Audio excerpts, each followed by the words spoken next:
So we are the Edmonton Shift Lab. We are a social innovation lab that is supported by the Edmonton Community Foundation and the Skills Society of Alberta.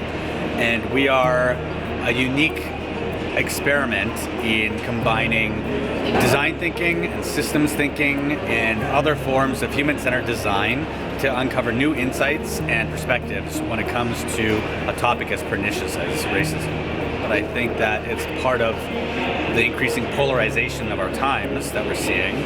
And I'm involved in this work because I'm committed to stopping it, and my hope is to have a society here in Canada where everyone grows up without being judged by the color of their skin or the religion they follow or their ethnicity or the language they speak, but rather by what's inside their hearts.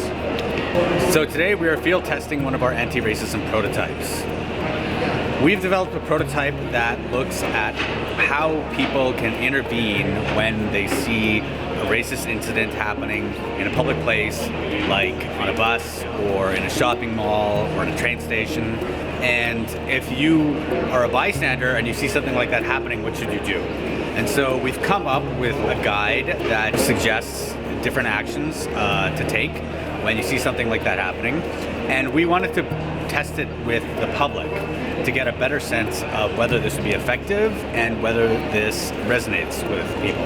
Yeah, I've experienced lots of racism in my life. I've never done nothing about it though. Going into stores, I'm an Indigenous male, so going into stores I get followed around and just a lot of stuff like that.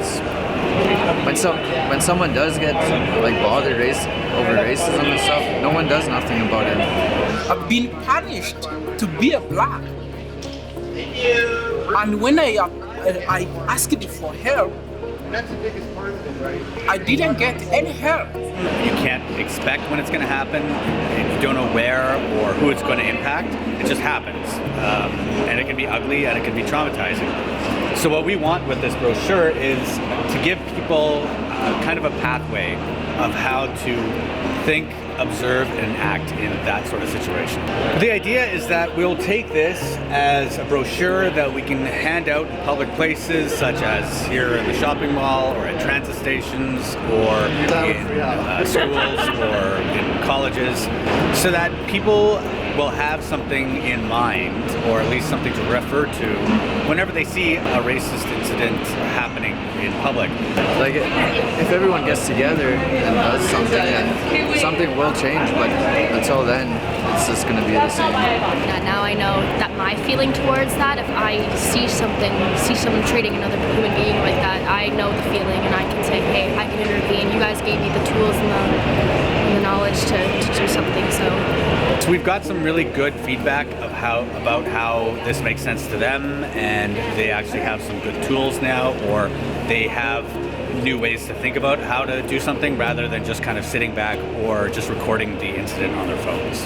The next step is we're going to go through our feedback. We're going to take a look at what people said and see where we can improve and what we might need to change. And then hopefully within the next few months, we will condense all of this, put this into these brochures, and then print them and start to distribute them here and around Edmonton. I like that you guys have a very clear, pictures and graphs, and it'll be very easy for, people to understand. I like that you guys have made this, step. You guys are out in the city center right now, just, with cookies and pamphlets, trying to educate as many people as you can. You guys you're doing something, and I appreciate that a lot.